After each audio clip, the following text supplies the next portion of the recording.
and we are recording, and this is live, and everybody looks fabulous, and our room is filling up. If you are here for the book launch of the very beautiful The Leaf Detective with Heather Lang and Jana Christy and Dr. Lowman, Dr. Meg Lowman, then you are in the right place. We're going to get started in a second. I'm just going to let this room populate because, believe it or not, there are over 100 people signed up to join us for this event today. So this is a really big deal. So just one of the things that I love to do just to get things started as rooms fill up is to talk about backgrounds. And so I see beautiful books behind you, Heather. Can you tell me a little bit about just like what's in your background and on your, just what's on your bookshelf? Okay, well, behind me, you can see my other picture book biographies that have come out. And basically I'm in my office and it's filled with children's books. I took all the other books out years ago and the shelves are filled with all my children's books from authors and illustrators that I love. So that's where I am. I surround myself with books every day. That's awesome. I see there's a puppy in the background too. Who's the puppy? Oh, that's my puppy, Vivi. Hopefully she won't interfere today, but she's, a little white, fluffy, adorable little puppy. Well, she's not a puppy anymore. And we're about to get another one, so. No kidding. Yeah. Wow, good for you. Jenna, what's behind you? Oh, I'm in my workshop. I also, along with illustrating, I make dolls and stuff, but I've got a photograph of my grandmother in her wedding dress. Aww. And a painting and some art that I did and a embroidery piece that my my stepmom did. And then just got lots, just boxes and vases filled with dried flowers and sticks and stuff. That sounds like a really inspiring space. That's wonderful. I love illustrator spaces. I just think they're the best. That's phenomenal. This is like the clean corner. Yo, that's a thing. Yes, I know. I'm in the clean corner of my space too, and it's not even. I know all about that. Yes. Dr. Lemon, what's behind you? So behind me is the Amazon jungle. It's a green screen, of course, and I'm standing on platform 6, which is where Heather and I stood for the picture that's in the book of the author and the subject. And of course, she and her husband came with me to this site, and I have spent 25 years at this site. So it's a beautiful, amazing rainforest, and I wish we could all go there. It's so beautiful anyway, and it's disappearing fast. So that's why this book is so important, of course.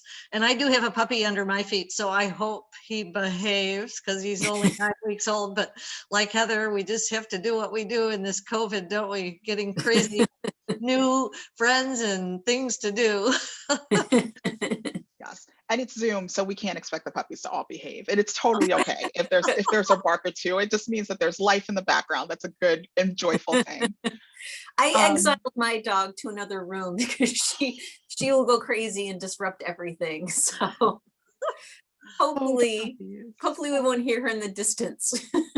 It'll be totally okay if we do. That's awesome. Oh, this is wonderful. So there's 71 people here to celebrate your brand new book, Heather. So congratulations. I want to go on ahead and just get us started. So friends, hi. Can y'all see me? I hope that you can see me. I'm going to just switch myself to Spotlight. Can I do that? That would be me. Hi. My name is Kara Wilson-Cook. I am the events coordinator for the Silver Unicorn Bookstore, beaming into you today from Acton, Massachusetts. I am here with Heather Lang, who is the author of this brand new, gorgeous nonfiction picture book that we are celebrating the launch of today, The Leaf Detective, How Margaret Lowman Uncovered the Secrets in the Rainforest. And this is a really beautiful and special book. Congratulations, Heather, on the launch of this brand new book. And thank you so much for choosing the Silver Unicorn for the launch today. Thank you. Yes, we're just so excited for you. Okay, so now what I'm going to do is I'm going to take myself off of Spotlight. So get off of that. Haha. Okay, very good. And so what we're going to do today is a couple of things. And I'm going to start with some questions, but I want you all in the audience to know that this book is available at silverunicornbooks.com. And if you want signed copies of this book, they are available to you at silverunicornbooks.com. So go on ahead and go to the website and make sure that you specify in the comment section before checkout that you would like your book signed. You should also know that we are accepting donations to the Tree Foundation, which is Dr. Lowman's foundation that she'll be talking about in a little bit, of signed copies of this book. So if you would like to purchase a donation copy of this book, you may also specify that at silverunicornbooks.com when you check out. That's all of my spiel. So I'm going to start with some questions, if that's okay. So the first, of course, goes to Heather, because today is about celebrating you and the birth of your book. So what inspired you to write The Leaf Detective? Well, when I write a picture book biography, I always have to have a strong connection to the person I'm writing about and also the topic. And I'm very concerned about what's happening to our natural world, especially our rainforests, which they're disappearing at an alarming rate. So I knew I wanted to write a picture book biography that was also a science book about trees and the rainforest. And then when I read about Meg's pioneering work exploring tree canopies and saving rainforests, I knew I'd found the perfect person to write about. I was struck immediately by her persistence, her determination, her resourcefulness, and of course, her deep love for trees and the rainforest. And I was lucky enough, as Meg said earlier, to go on a trip to the Amazon with her and learn from her firsthand. So along the way, this turned into one of those special books that, comes from the heart. And it's really just been such an honor to write about Meg's journey and to celebrate trees with the book. That's awesome. That is just so special. There is just so much to dig into.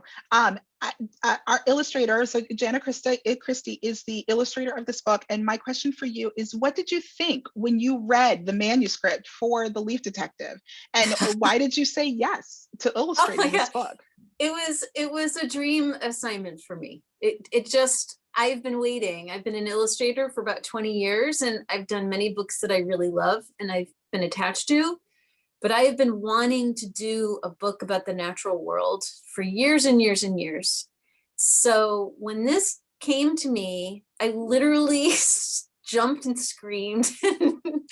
I think I got back to the publisher within about 10 seconds saying, absolutely, sign me up. I would love to be a part of this project. And learning about Meg's life and her journey, it's just amazing and inspiring, and just an absolutely beautiful, beautiful thing that I wanted to be a part of. So I was very excited.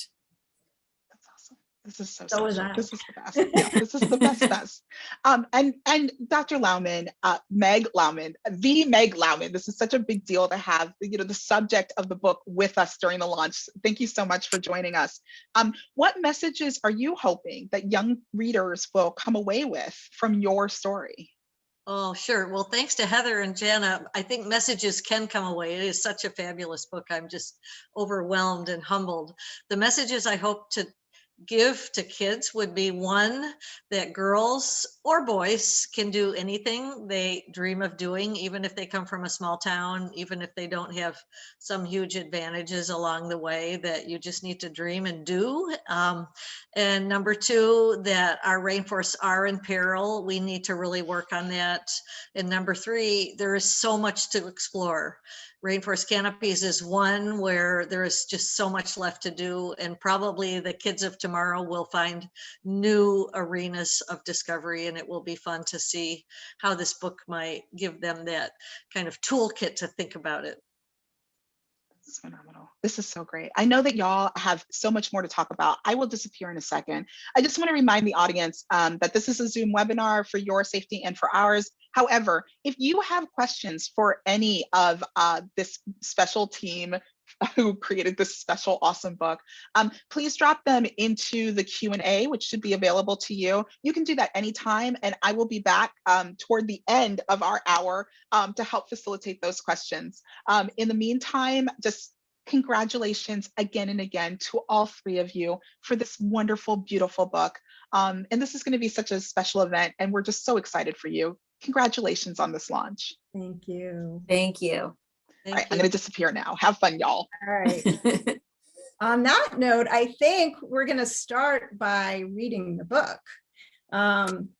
And you'll see, I'm going to share my screen so you can enjoy Jana's gorgeous art. You will see that I've also got leaf facts. These are facts about the rainforest and trees that are sprinkled throughout the book. I'm not going to read those today because it would take too much time. So, but you could maybe look at those later if you do get a copy of the book. And also sprinkled throughout the book are quotes from Meg. And I decided to include those because Meg has such a beautiful way of expressing herself, so powerful. And I wanted her to help tell her own story. So lucky for us today, we have Meg here to read her own quotes. So I'm going to share my screen now so you guys can enjoy the art in the book as well. Let's see. Hopefully everyone can see that. All right, here we go. The Leaf Detective, How Margaret Lowman Uncovered Secrets in the Rainforest. We are part of our ecosystem, not outside it. Meg loved how leaves burst into the world and unfurled.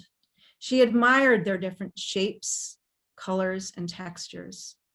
After 20 years of thinking about them, reading about them, studying them, Meg wanted to understand them, to discover their stories. How did they survive? How long did they live? Why did they die? But looking at leaves from the ground gets a rainforest scientist only so far. Meg knew she had to find a way to go to the leaves, to the treetops. We had already been to the moon and back, and nobody had been to the top of a tree. Meg Lowman had been a leaf detective ever since she was a young girl in the 1950s in Elmira, New York. Shy and studious, Meg rarely spoke in school. It pained me if I was ever called upon in class. Instead, she found comfort and friendship and quiet excitement in plants. She built tree forts and collected twigs, leaves, and wildflowers to study and identify, to press and label. Swamp thistle, devil's paintbrush, forget-me-nots. I was literally the only one in my town like myself. Meg wrapped herself in nature like a soft blanket. In college, Meg fed her passion with science. She was a young woman in a jungle of men with no women to lead the way. One professor refused to let her in his class because she was a woman. Still, she stuck like sap to her passion and followed it to graduate school in the tropical rainforests of Australia. No one at Sydney University had studied the rainforest before. In the dark, damp forests, the trees rose up to distant rustling, squawks and screeches, shadows in the treetops. How could she get up there? Using seatbelt straps, Meg sewed a harness. From a metal rod, she welded a slingshot. Pull, aim, release, fire. Meg launched a lead weight on a line again and again until at last it caught around the sturdy branch of a coachwood tree. At first, Meg flailed, upside down, right side up. The steamy forest painted her with a coat of sweat. Swinging and twisting, she dangled like a worm on a hook. I was frozen with fear. Meg inched up the rope, but she worried. What if the branch breaks? Will my sewing hold up? Will a bird peck through my rope? What sits waiting in the treetops? At last, splashed with flowers and sunlight, the canopy, the treetop swayed back and forth. Flies whizzed, lizards lingered. A black weevil sucked leaf juices. Sweat bees landed on her arm for a lick of salt. And the jungle's music danced all around her. From then on, I never looked back or down.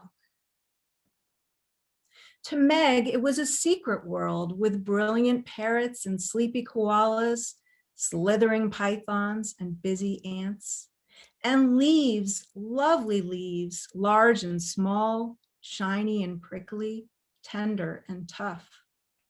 To scientists, it was a new frontier, mysterious and unexplored.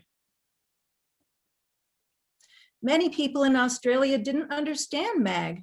They thought the rainforests were dark and gloomy and full of snakes. They wanted to cut them all down. You can't do this, people said. You're a woman. Women don't climb trees. Meg ignored them. Rainforest mysteries called her to climb and discover.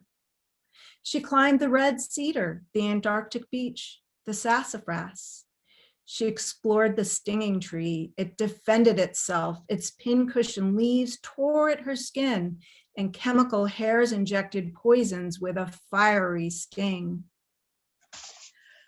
Trees can't run away from their enemies like animals can, so instead they have to make a lot of defenses: thorns, fuzzy leaves, toxins. On each tree, Meg numbered leaves on different branches at different heights. She monitored and traced them to find out how long they lived. Hour after hour, day after day, she worked alone in the treetops. I found these times alone to be very strengthening, as they encouraged me to develop confidence in myself. With each new climb, Meg discovered nibbled edges, lacy skeletons, and leaves that vanished quick as a snake's prey. She wondered, what is eating all these leaves? One night, outside her tent, Meg heard sounds. In the darkness, she crept into the forest. Noises swarmed around her, munching, crunching, chewing. With her headlamp, Meg scanned the leaves of a coachwood tree and discovered walking sticks and beetles feasting. To my amazement and delight, most herbivores fed at night. To insects, a tree is not just a tree. It is a salad bar, all you can eat leaves. To birds and mammals, a tree is a buffet, juicy fruits and plump beetles, salamanders and frogs. A tree is a sponge soaking up water from the forest floor, and a recycler giving water back to the clouds, ready to quench another day's thirst.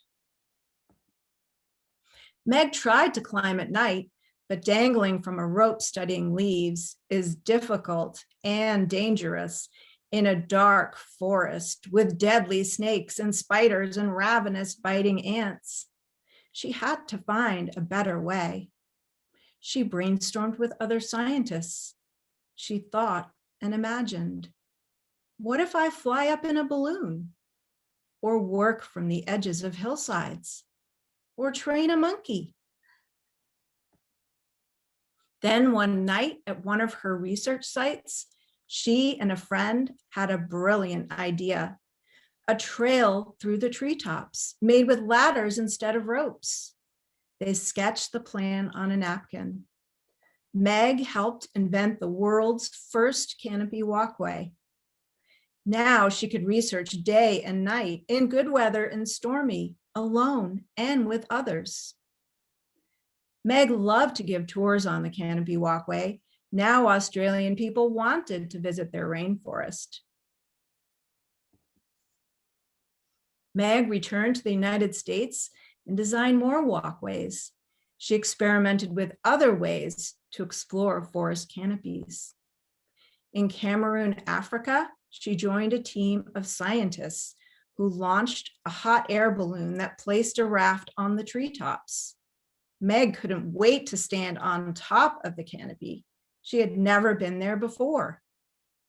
In the sweltering heat, Meg struggled up the rope through the forest's understory. She wondered what sits waiting on the treetops. The heat drained her energy, and she drained her water bottles. The climb seemed never ending. At last, Meg reached the treetops and climbed up through a hole onto the raft. Spread out before her as far as she could see, trees, beautiful trees, millions of years in the making, filled with life, giving life. But it struck her. What good is my research for the trees, for the animals, for people when the chainsaws are coming? If we do not conserve rainforests, all of our data will reference extinct organisms or sites that used to be. To some people, a tree is just a tree, good for timber or rubber or paper. To others, it is just a tree taking up land they could use to raise cattle and grow coffee or soybeans. Back in the United States, as she wrote up her research, Meg worried about the trees. She wondered, how can one leaf detective make a difference? How can I save the trees? I must save the trees. Then an idea crawled into Meg's thoughts, a way to speak for the trees. Plants gave me a voice. Meg traveled back to Cameroon and spoke to the villagers about the gifts their rainforest had to offer. She taught them to climb trees and survey the forests, to identify and collect orchids and ferns. Now they could sell crops and plants instead of trees. Meg took her battle to other countries. In Western Samoa, she convinced the people to build a canopy walkway. Now they could make money to build a school by sharing their rainforests with the world through canopy tourism.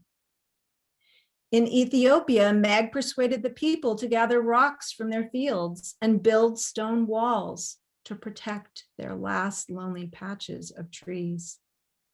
Now, first and foremost, I ask, how can we save it? So that later I can return and ask what and why. Meg used her voice to inspire people to save their rainforests, to save themselves. Because to Meg, a tree is not just a tree. It is a shelter for animals and people, a recycler and provider of water, a creator of food and oxygen, an inventor of medicine, a soldier against climate change. It is essential for life on Earth. If only I could have achieved as much as the tree, but I have not. I have whittled away at relatively small goals in comparison to the grander accomplishments of a tree. And that's the end. So I'm going to just show you the back matter briefly. This is, there's an author's note where you can learn more about Meg's work and about our trip to the Amazon. And in the corner down here, you'll see the picture of the two of us when we were in the Amazon together. That's my favorite picture.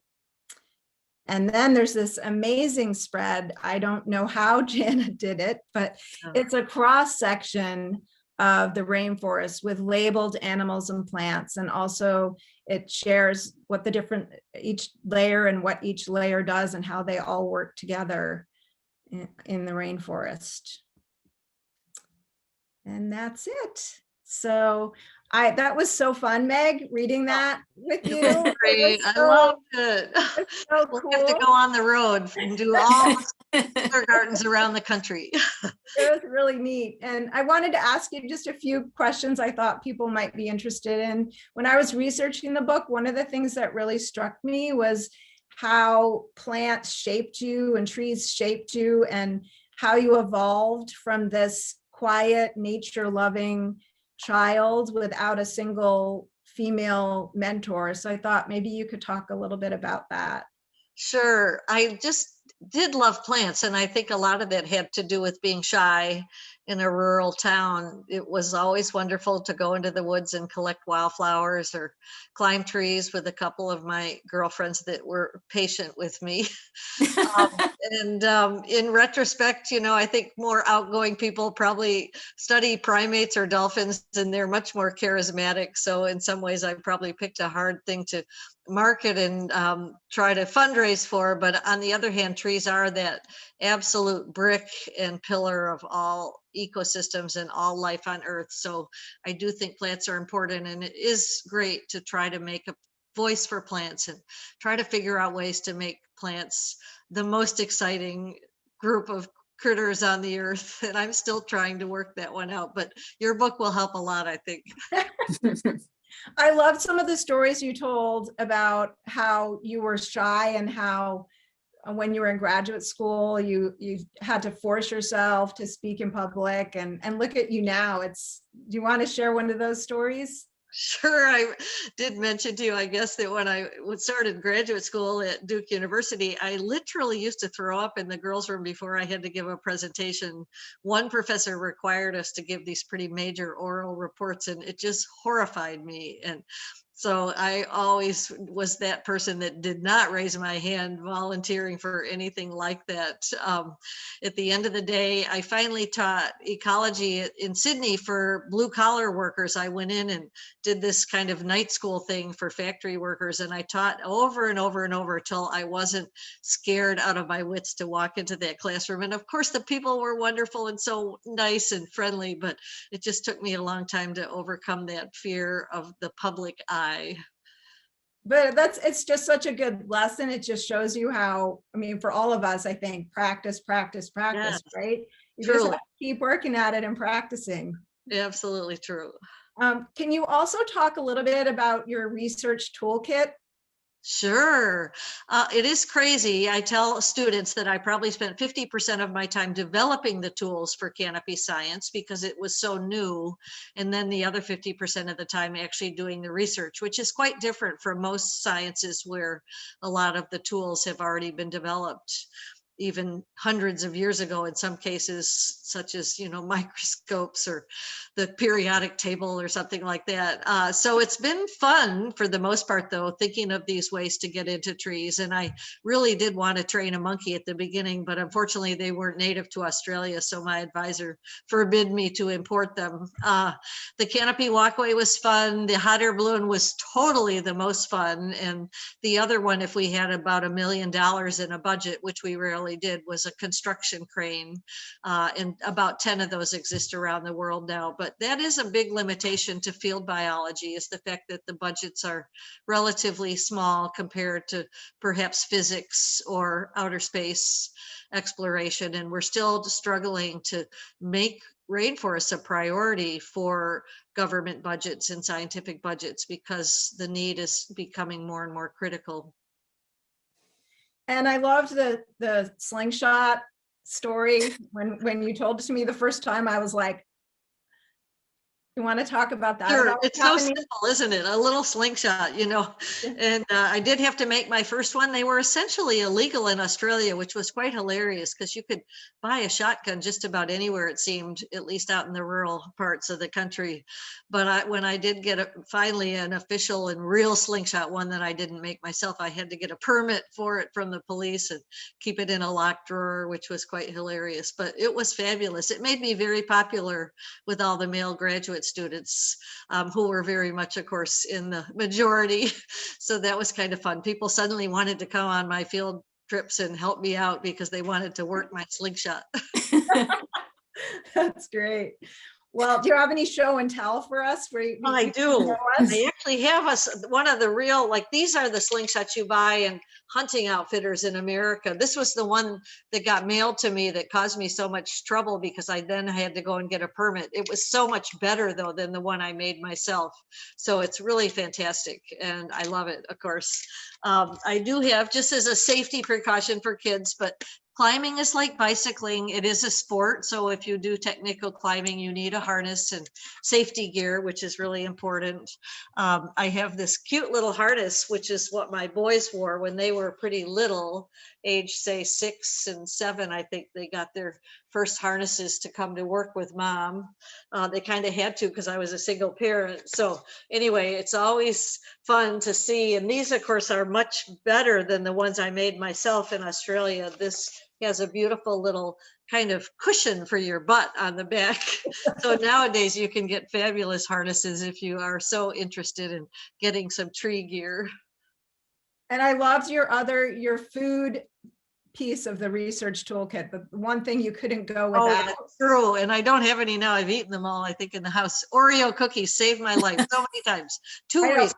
One is I could give them away when I had hosts, it was just kind of this amazing little chocolate energy candy and fun. So some of my guides used to love my visits because I brought Oreos. But for me too, having that little infusion of chocolate with, of course, lots and lots of water was really life-saving because it is quite an effort. And the top of the trees is almost like a desert. It's very hot and dry and it's easy to get dehydrated and really hungry. I just loved all of your stories. I wish I could have included them in the book, all of the, exciting and scary stories. So I wanted, and it's not in the book, but I'd love for you to share your scariest moment. Oh my gosh. Okay. When I'm coming out with a sort of a high school and adult version of your book called The Arbor Not in August. So I hope I've encapsulated my scary stories in the next book that I'm writing. A couple things, of course. One wasn't scary, but I wanted to see, of course, an anaconda in the Amazon because they scared me just in theory. And one of my guides one night, I said, Guillermo, couldn't we see an anaconda? And he immediately left off the boat and pulled one out of the water. He'd seen this little bubble that just indicated there was one underwater. That shows you how brilliant and wise these guys are that grow up in that habitat. So that was fabulous. And it wasn't really scary. It was just exciting. Probably my scariest moment, this is quite funny, and was in the forest of Panama. I was eating my lunch and all of a sudden I was surrounded by monkeys and they looked really angry and they started throwing branches at me. I think they smelled and wanted my sandwich. So of course I flung my sandwich away and they all scampered after it. But I didn't realize that probably our next relatives, right, the primates, might like to eat our lunch occasionally. But it wasn't too much to fear. I'm still more frightened to walk across the street of Fifth Avenue or a busy city in Boston than I am in the rainforest. It's usually pretty wonderful and safe down there. Well, I can't wait to see your book when it comes out. I have actually your other two books here. Oh, that's so nice. Yeah, great. These are Meg's other two. These are her autobiographies. I highly recommend them. And Jana, I loved how you illustrated all the amazing animals. You did such an incredible job, and I'm sure it was a lot of research for you to do that. But Thank you. I'm really looking forward to you talking about your process and how you brought so much richness to the illustrations, and I can't wait to hear about it. So would you like to share a little bit about that? Sure. Well, the first part of my process was really learning more about Meg. I had your manuscript and I was intrigued, so I wanted to learn more. So I'm going to go ahead and share some images of my process, if that's okay. I'm going to share my screen.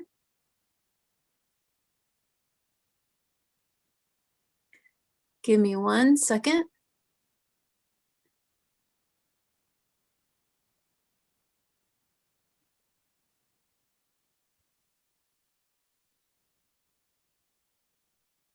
Sorry, I have quite a few.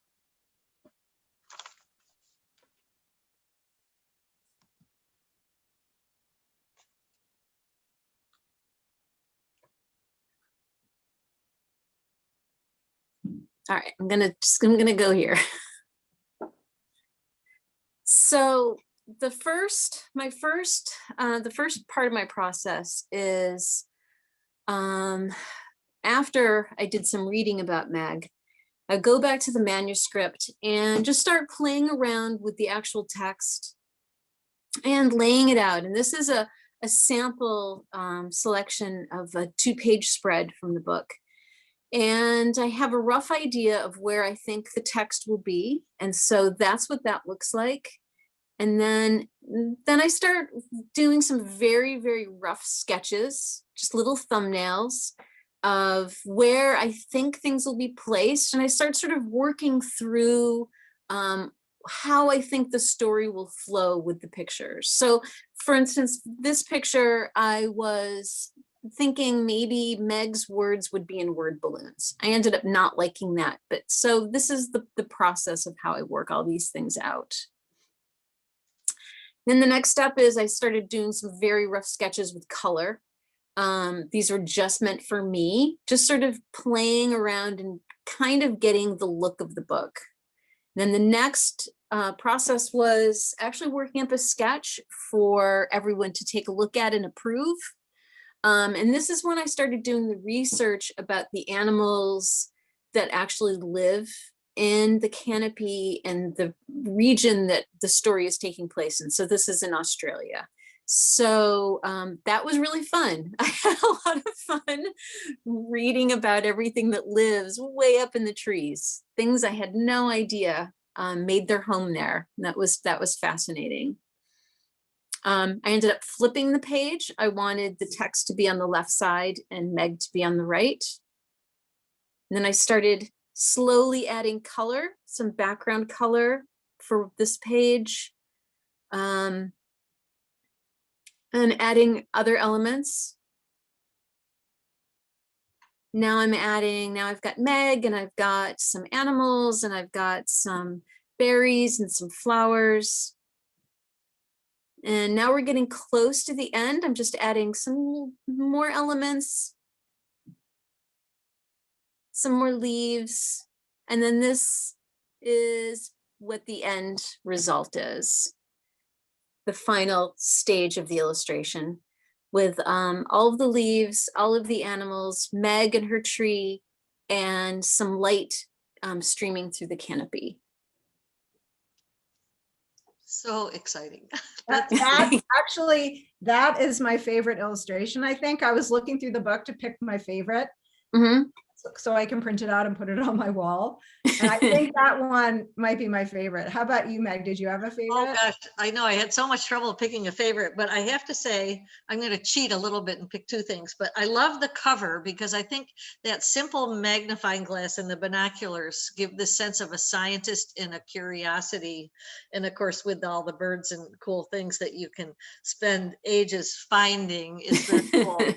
But I also love the night picture because that was, you have this little tiny person, me, that you can hardly see who she is, but the headlamp, and then this amazing view of all those leaves with all those bugs on them. And, that was such a seminal discovery for me that, holy cow, of course insects eat at night because they don't want to get eaten by birds by day. So I just, was amazed that I ended up going to the bathroom at 2 a.m. and hearing them eat at night. So I just thought you did a really great job of conveying that beautiful scene. It was lovely, but all the pictures Thank you.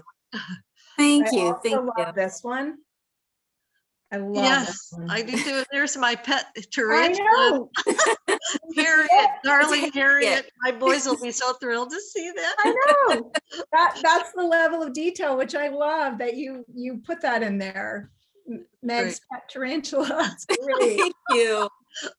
I wanted it to feel like a real space. She's home, but I knew from what I had read, because I had read Meg's autobiography as well, and I couldn't believe that she could just be at home without bringing something back with her, some sort of animal life in her house with her. So I was like, Jana, Does please Meg come have and a visit me. pet of some sort? So Let's it's come to perfect. Florida. People bring their grandkids and kids to my house because or my condo, they call it the museum.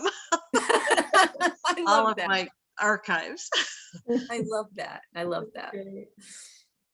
Well, that was really cool, Jana, to see your process. And it's all digital, right? It's all digital. It's all Yeah, digital, it's amazing. which makes this a little bit easier. Being able to show the process actually makes it a little bit easier. But Cool. yeah, Amazing. So cool. thank you. Well, Kira, I think we should definitely let some other people ask questions. I don't want to hog all the questions. Absolutely, but I'm going to jump the line because Jana, I have a question about one of the things that I love most about your illustrations is about the scale that you have of Meg in the trees. Can you talk a little bit about how you achieved that so that we really do feel, we feel the full scale and of the trees versus the person and the little animals in all of your pictures?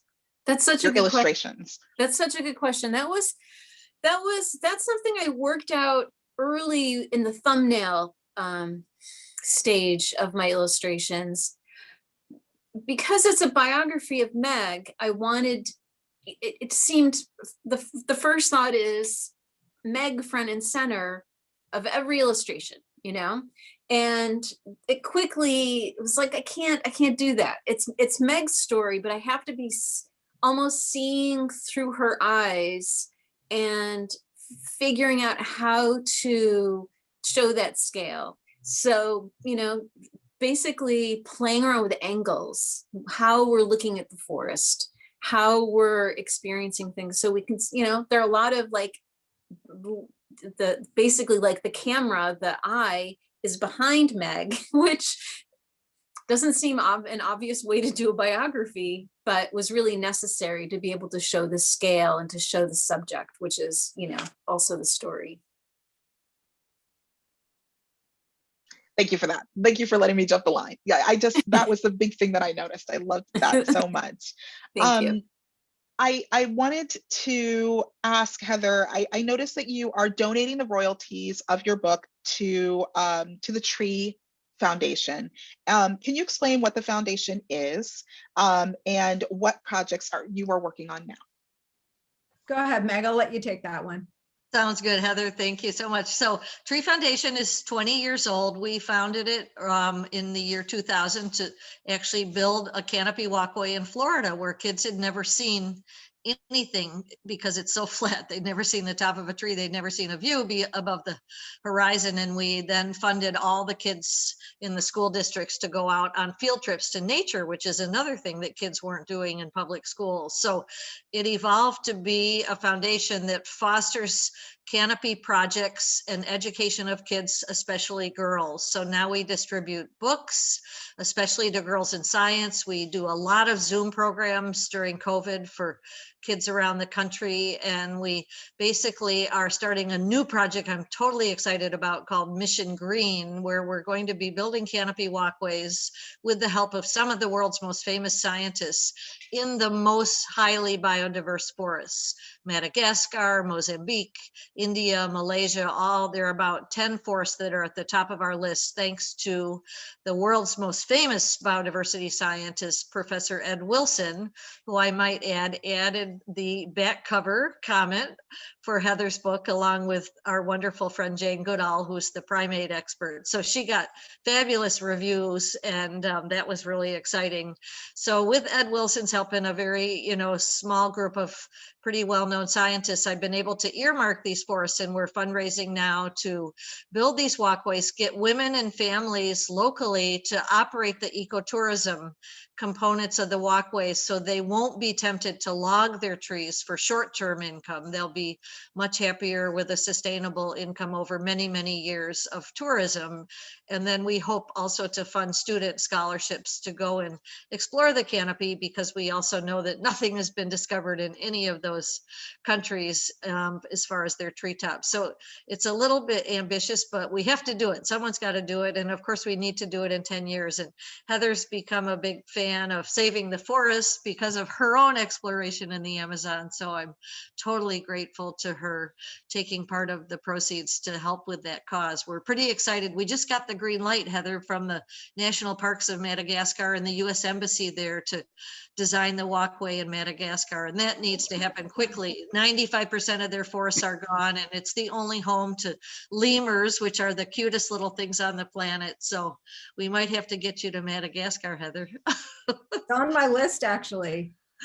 So that's the Tree Foundation in a nutshell, but you can go on our website, www.treefoundation.org, and you will see what happens. We're very proud of the fact we own no real estate and we don't pay any full-time salaries. So almost all of the funds people donate do go to the real deal, which is conservation of trees and education of girls and kids in science.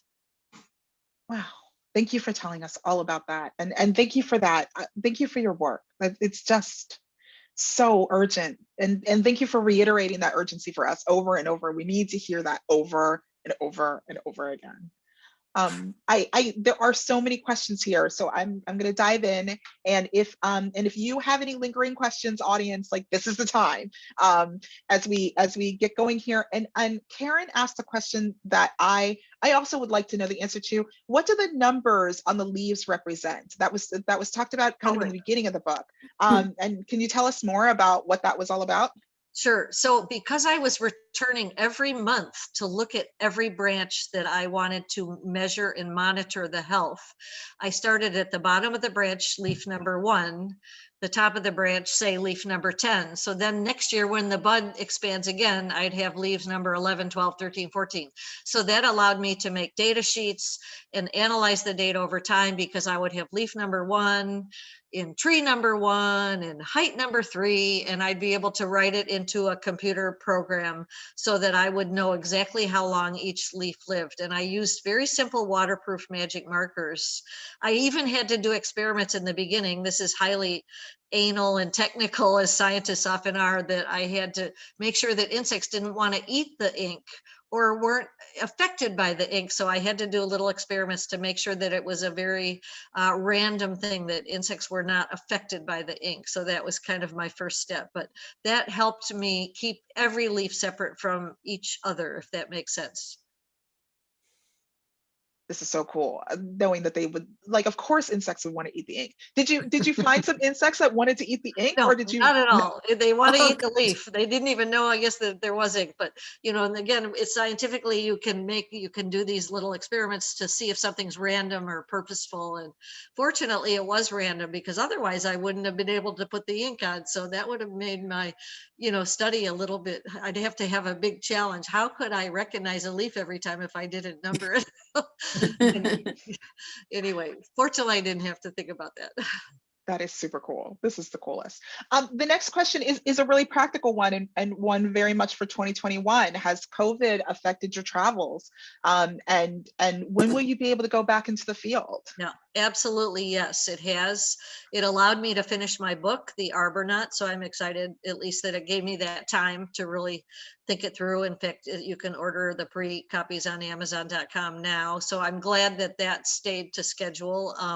But with great disappointment, we have had to postpone this design trip to Madagascar to map the walkway out. We're hoping to go in May. And of course, it postponed or delayed some of my work in Ethiopia, where I'm really trying hard to help people there with forests and trees. So yes, the answer is absolutely yes. Things are on hold, but so is it in the countries. In other words, the loggers are on hold a little bit, and the people are on hold a little bit. So we're all in this together, and everybody's just hoping that we can resume where we left off with some of these important projects.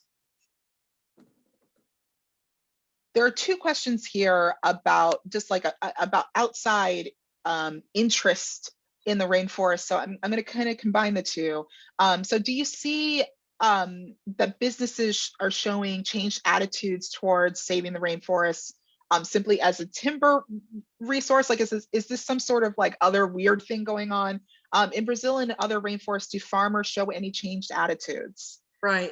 And that's a great question because of course people have to make money and they have to feed their families. And I mentioned I'm doing all these school talks, or maybe I didn't, but every week I'm doing a lot of Zoom talks in schools around the country. And so I've engaged a friend of mine named Vic, who is a Wall Street trader and a really good financial expert, because I think we need to talk about the exploration and the discovery, which I do, but we also need to talk about how do you pay for conservation and how do we engage businessmen. And his perspective is that absolutely they care as much about their kids and grandkids as do scientists, but it is a matter of education. It's a matter of getting something in front of them and helping a broader public understand the issues. And I think that's really, really important. I used to tell my students when I was a college professor, if you could design a Super Bowl ad to save the rainforest, I'll try to help fund it. But nobody ever got a good idea. It's really hard to try to think of how do you convince people in 30 seconds or less, this is really important to you. And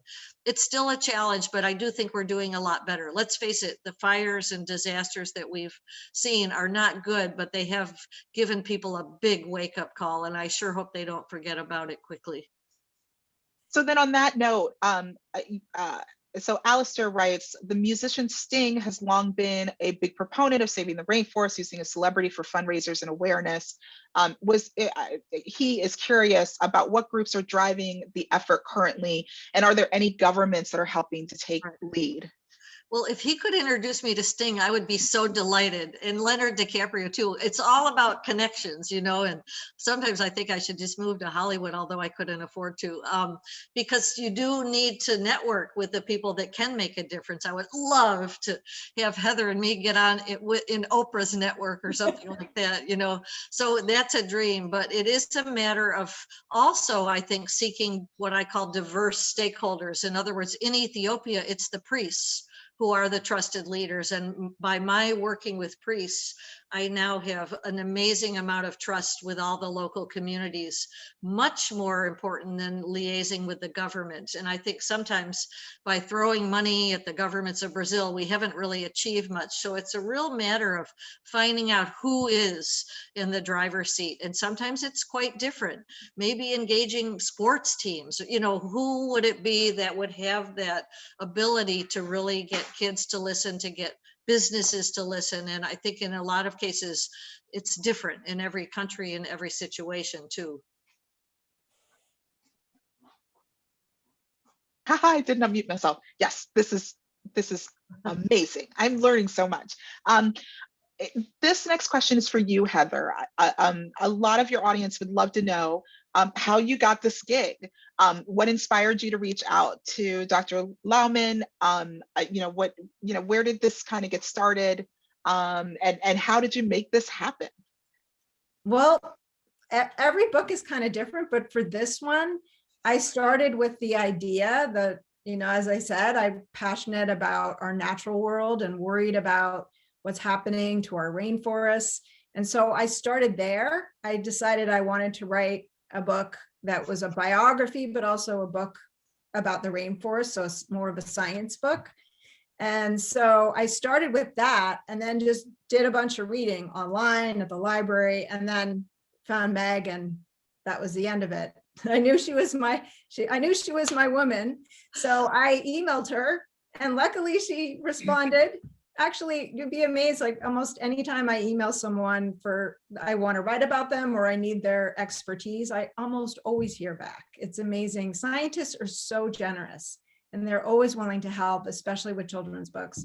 So yeah, so then we met in person and then eventually went to the rainforest together. It's really fun. Yeah, we become friends for life, not just through a book. That's wonderful. Can we, there is a question about, have you been to the rainforest, of which the answer is yes. So how did you experience the rainforest? And I ask this question as a person who has not been and doesn't always like to be outside, and even the bugs right outside my Massachusetts window freak me out. So can you talk a little bit about your experience in the rainforest and the creepy crawlies and all the wonderful things therein? Well, it was just an incredible, a life-changing experience, honestly. And I'm also a little bit, I don't really like snakes. And tarantulas, I wasn't a big fan of, but I tell you, once you're there and you're surrounded by it, you sort of get used to it. And I was out there on these night walks where you couldn't really see anything except for what was in front of you with the headlamp. You could hear a lot because it's very noisy at night in the rainforest.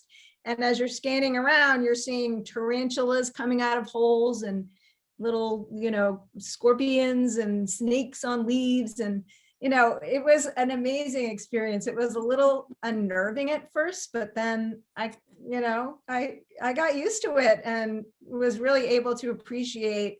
I think the thing that I came away with from that trip, other than all these amazing little things that Meg taught me, was how interconnected everything is, from the little ants to the trees to humans, and how important our rainforests are.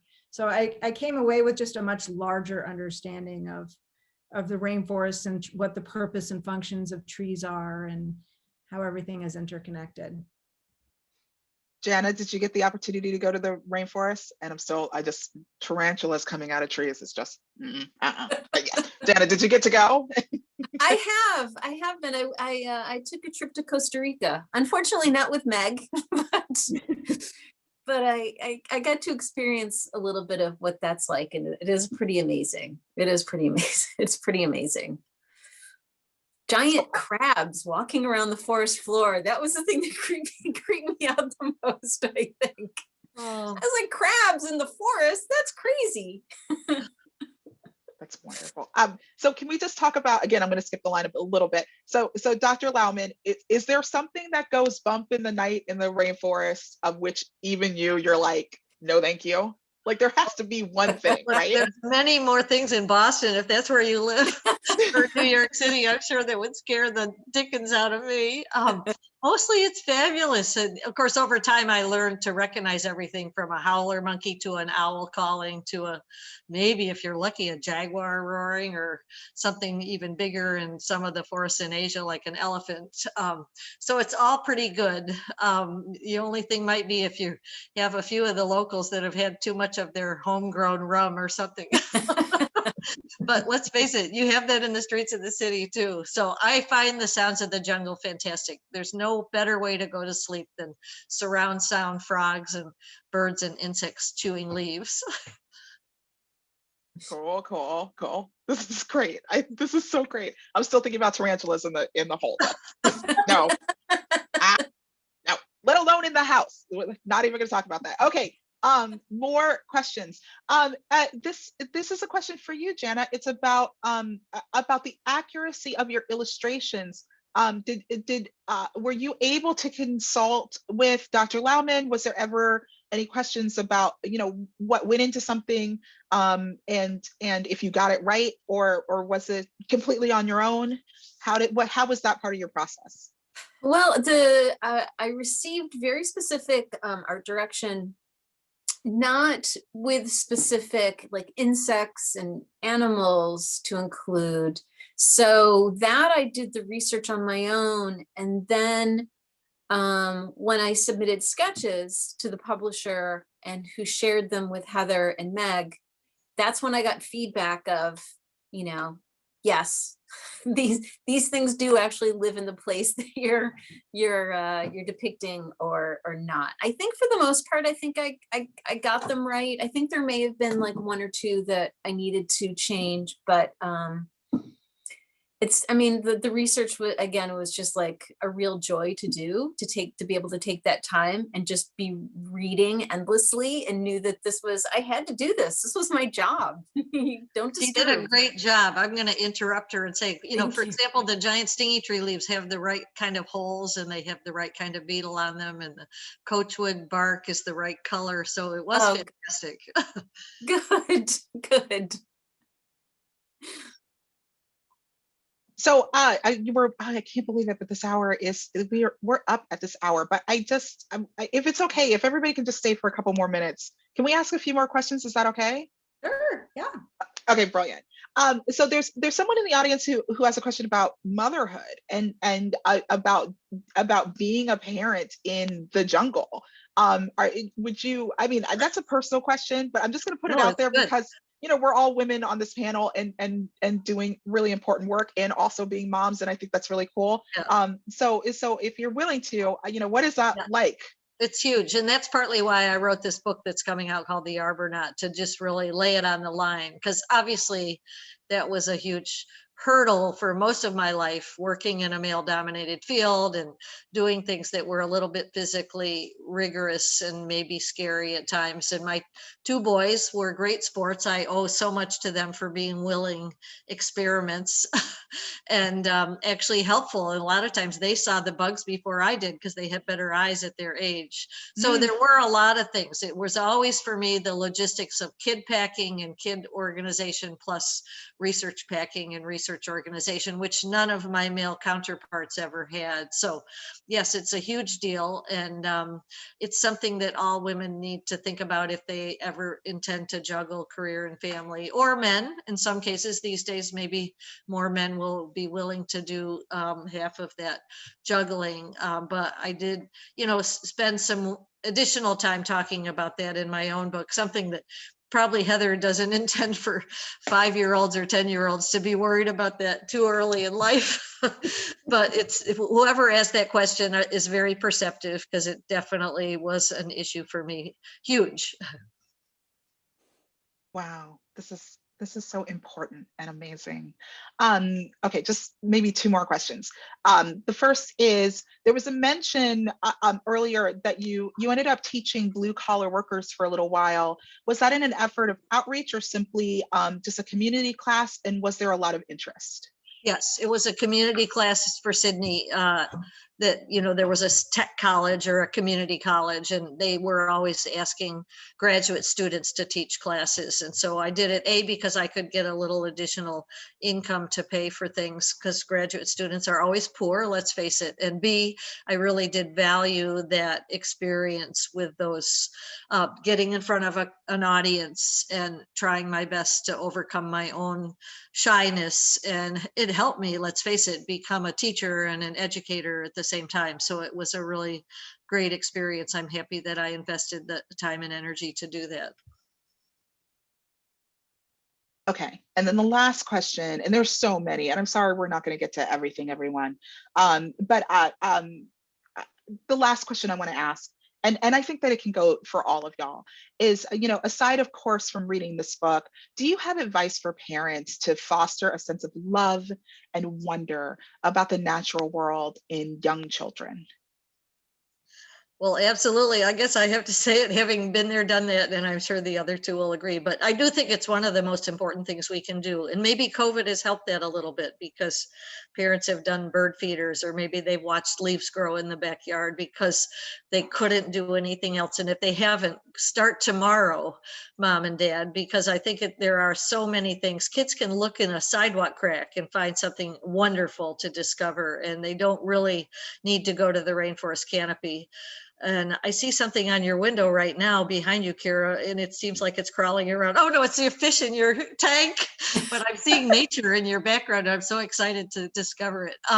So I do think that's a critical part of growing up. And I think parents everywhere can make that happen. Even if you want to grow mold in your fridge, you can do some experiments.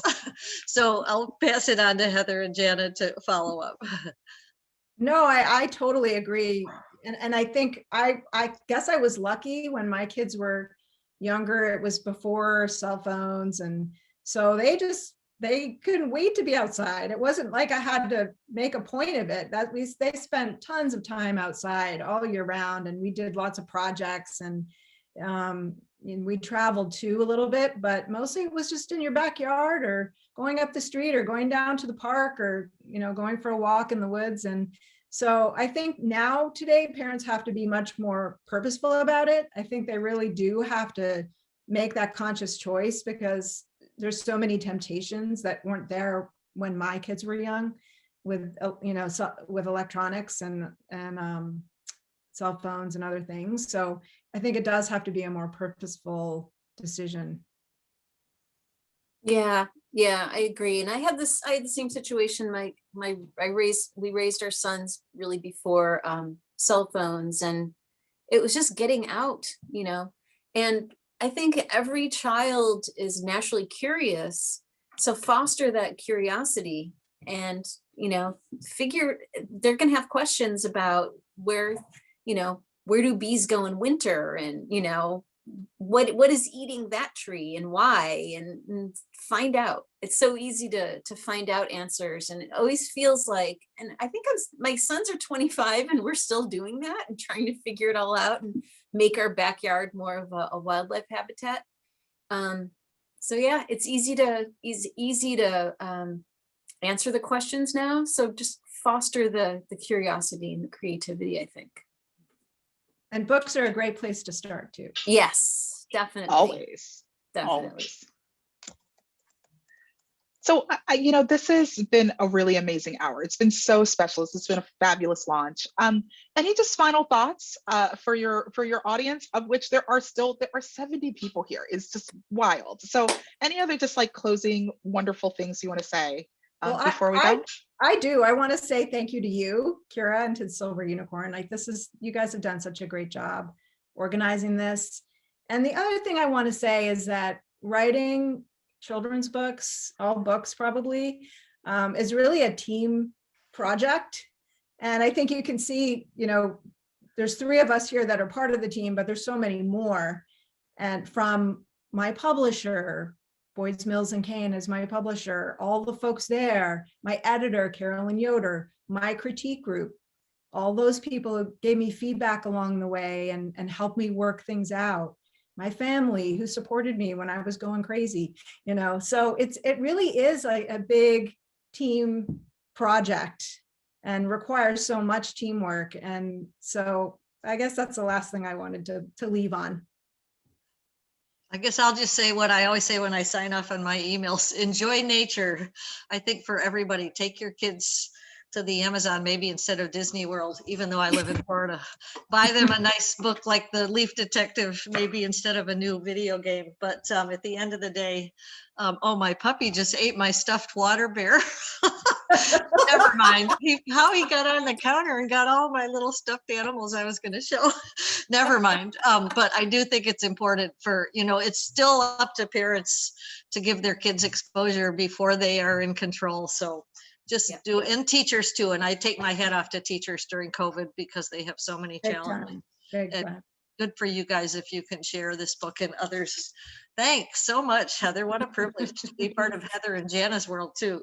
Yeah, thank you. I just wanted to thank everybody here, and thank you I'm just really grateful to have been a part of the project. So thank you. Puppy's starting to eat the book, Heather. I better go.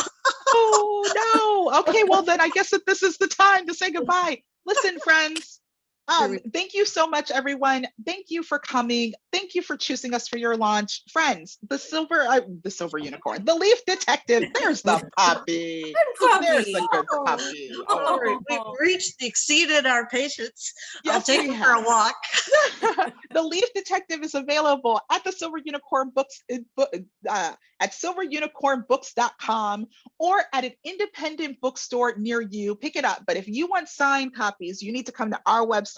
Make sure that you get a copy. And don't forget that if you can, please donate a copy of this book to the Tree Foundation so that even more kids can have an opportunity to experience this book just like you have today. Thank you so much, everyone. Stay safe and healthy out there.